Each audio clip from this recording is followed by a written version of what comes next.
പ്രകൃതിക്ഷോഭം എന്ന് നമ്മൾ പ്രകൃതിയിലേക്ക് ചേർത്ത് പറയുമെങ്കിൽ തന്നെയും ഇന്നലെ വയനാട് തുരങ്കപാത പദ്ധതിയുടെ ഭാഗമായിട്ട് ആ തുരങ്കം നിർമ്മിച്ച് ഒരു കുന്നിന് സമാനമായ നിലയിൽ അതിന്റെ മണ്ണ് കൂന മുഴുവൻ ഒരു വശത്ത് കൂട്ടിയിട്ട് മഴ തുടർച്ചയായി പെയ്തപ്പോൾ അത് മൊത്തമായി ഇടിഞ്ഞ് ജനങ്ങളിലേക്ക് വന്നുകൊണ്ട് വേദനാജനകമായ സംഭവം 4 പേർ ഇപ്പോൾ തന്നെ മരണപ്പെടുകയും നിരവധി പേരെ കാണാതായിരിക്കുകയും ചെയ്തിരിക്കുകയാണ്.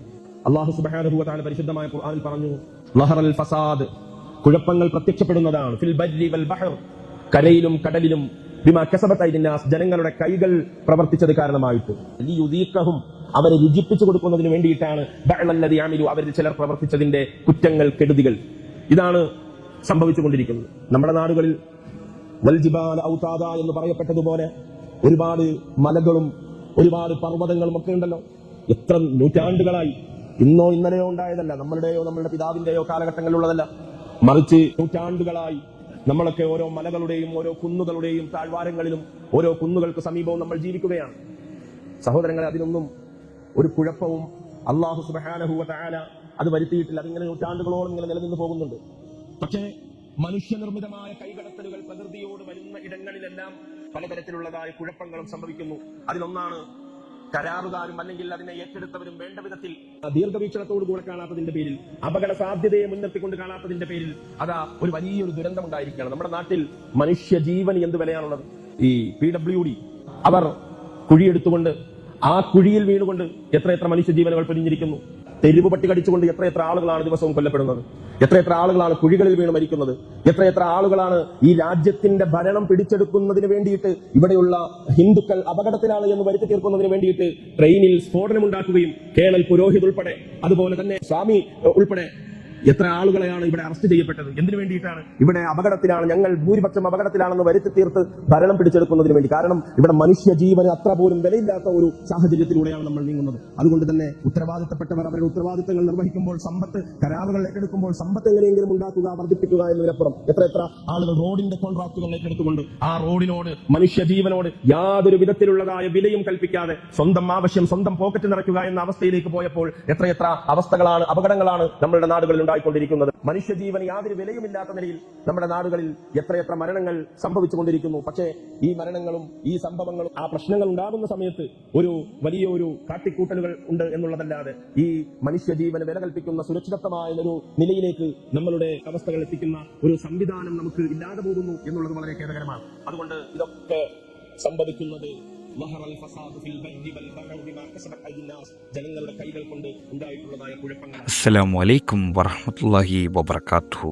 വയനാടിന്റെ മണ്ണിൽ നിന്നും ഉയർന്നു കേട്ട ആ നിലവിളികൾ ഇന്നും മായാതെ നമ്മുടെ കാതുകളിലുണ്ട്. ആ മണ്ണിടിച്ചിലുകളെ പ്രകൃതിയുടെ ഒരു പ്രതികാരമായി കണ്ട് നാം ലഘൂകരിക്കാൻ ശ്രമിക്കുമ്പോൾ യഥാർത്ഥത്തിൽ സംഭവിച്ചത് എന്താണെന്ന് പരിശോധിക്കേണ്ടതുണ്ട്. ഇന്ന് വെറുമൊരു പ്രകൃതിക്ഷോഭമായിരുന്നില്ല, മറിച്ച് മനുഷ്യന്റെ അമിതമായ ഇടപെടലുകളും ഒത്തുചേർന്നുണ്ടാക്കിയ മനുഷ്യനിർമ്മിത ദുരന്തമായിരുന്നു. വയനാട് തുരങ്കപാത പദ്ധതിയുടെ പേരിൽ നടന്ന അശാസ്ത്രീയമായ മണ്ണ് നീക്കലും മലതുരക്കലും പ്രകൃതിയുടെ സന്തുലിതാവസ്ഥയെ എങ്ങനെയാണ് താളം തെറ്റിച്ചതെന്ന് ഇന്ന് നമുക്ക് ബോധ്യമാകുന്നുണ്ട്. വികസനം എന്ന ഓമനപ്പേരിൽ പ്രകൃതിയെ ചങ്ങലക്കാനും മണ്ണുമാന്തി യന്ത്രങ്ങൾ കൊണ്ട് അതിനെ മുറിപ്പെടുത്താനും തുടങ്ങിയപ്പോൾ നാം തിരിച്ചറിയാതെ പോയ വലിയൊരു അപകടമുണ്ടായിരുന്നു. പതിറ്റാണ്ടുകളായി യാതൊരു കുഴപ്പവുമില്ലാതെ മഴയെയും വെയിലിനെയും താങ്ങി നിർത്തിയിരുന്ന മലകളും കുന്നുകളും ഇന്ന് അപ്രതീക്ഷിതമായി തകർന്നു വീഴുന്നത് കേവലം കാലാവസ്ഥാ വ്യതിയാനം കൊണ്ടല്ല, മറിച്ച് മനുഷ്യന്റെ ആർത്തി കൊണ്ടാണ്. ഇക്കാര്യത്തിൽ പരിശുദ്ധ ഖുർആൻ നൽകുന്ന മുന്നറിയിപ്പുകൾ എത്രമേൽ പ്രസക്തമാണെന്ന് നാം ചിന്തിക്കേണ്ടതുണ്ട്. മനുഷ്യന്റെ കരങ്ങളാൽ തന്നെ വരുത്തിവെക്കുന്ന വിപത്തുകളെക്കുറിച്ച് അള്ളാഹു നേരത്തെ തന്നെ നമ്മെ ഓർമ്മിപ്പിച്ചിട്ടുണ്ട്. കരയിലും കടലിലും കുഴപ്പങ്ങൾ പ്രത്യക്ഷപ്പെട്ടത് മനുഷ്യരുടെ കൈകൾ പ്രവർത്തിച്ചതിന്റെ ഫലമാണെന്ന് ഖുർആൻ വ്യക്തമാക്കുന്നു. പ്രകൃതിക്ക് മേൽ മനുഷ്യൻ നടത്തുന്ന അനാവശ്യവും ക്രൂരവുമായ കടന്നുകയറ്റങ്ങൾക്കുള്ള മറുപടിയാണ് ഇന്ന് നാം അനുഭവിക്കുന്ന ഈ കെടുതികൾ. ഭൂമിയെ ഒരു നിശ്ചിത അളവിലും കൃത്യതയിലും സൃഷ്ടിച്ച പ്രപഞ്ചനാഥന്റെ നിയമങ്ങളെ കാറ്റിൽ പറത്തിക്കൊണ്ട് വികസനം എന്ന ലക്ഷ്യത്തിനായി മലകളെയും കാടുകളെയും കീറി മുറിക്കുമ്പോൾ വരാനിരിക്കുന്ന വലിയ വിപത്തുകളെക്കുറിച്ച് നാം മൗനം പാലിക്കുകയാണ് ചെയ്യുന്നത്. പ്രകൃതിക്ക് അതിൻ്റെതായ പരിധികളുണ്ട്. ആ പരിധികളെ ലംഘിക്കാൻ ശ്രമിക്കുമ്പോൾ ഭൂമി പ്രതികരിക്കുക തന്നെ ചെയ്യും. അത് അള്ളാഹുവിന്റെ ഒരു വിശാലമായ സംവിധാനത്തിന്റെ ഭാഗമാണ്. മനുഷ്യൻ തന്റെ അമിതാധികാരം ഉപയോഗിച്ച് ഈ സന്തുലിതാവസ്ഥയെ നശിപ്പിക്കാൻ ശ്രമിക്കുമ്പോൾ ആ പ്രവൃത്തിയുടെ ഭവിഷ്യത്തുകൾ അനുഭവിക്കാൻ ഒടുവിൽ അവൻ തന്നെ നിർബന്ധിതനാകുന്നു. നമ്മുടെ നാടുകളിൽ നടക്കുന്ന വികസന പ്രവർത്തനങ്ങളിൽ ദീർഘവീക്ഷണമില്ലാത്ത രീതിയാണ് പ്രകടമാകുന്നത്. പദ്ധതികൾ ആസൂത്രണം ചെയ്യുന്നവരും അത് നടപ്പിലാക്കുന്ന കരാറുകാരും സാമ്പത്തിക ലാഭത്തിൽ മാത്രം കണ്ണുവെക്കുമ്പോൾ സാധാരണക്കാരുടെ ജീവൻ വെറും കണക്കുകൾ മാത്രമായി ചുരുങ്ങുന്നു. മലപ്രദേശങ്ങളിൽ നിർമ്മാണ പ്രവർത്തനങ്ങൾ നടത്തുമ്പോൾ ഉണ്ടാകാൻ സാധ്യതയുള്ള അപകട സാധ്യതയെക്കുറിച്ച് ഒരു പഠനവും നടത്താതെയാണ് പലപ്പോഴും പണികൾ ആരംഭിക്കുന്നത്. മണ്ണ് കൂട്ടിയിടുന്നതിലും കുന്നുകൾ വെട്ടിമാറ്റുന്നതിലും കാണിക്കുന്ന അമിത ആത്മവിശ്വാസം വലിയ ദുരന്തങ്ങളിലേക്കാണ് നമ്മെ നയിക്കുന്നത്. അധികൃതരുടെ കണ്ണിൽ ഇതൊരു വികസന മുന്നേറ്റമായിരിക്കാം, എന്നാൽ സാധാരണക്കാരുടെ ജീവിതത്തിന് ഇത് ഭീഷണിയാണ്. ആ ഭീഷണി കേവലം ഭൂപ്രകൃതിയിലെ മാറ്റങ്ങളിൽ മാത്രം ഒതുങ്ങുന്നില്ല. നമ്മുടെ ഭരണകൂട വ്യവസ്ഥയിൽ മനുഷ്യജീവന് കൊടുക്കുന്ന വില എത്രത്തോളമാണെന്ന വലിയ ചോദ്യം കൂടിയാണ് ഇത്തരം സംഭവങ്ങൾ ഉയർത്തുന്നത്.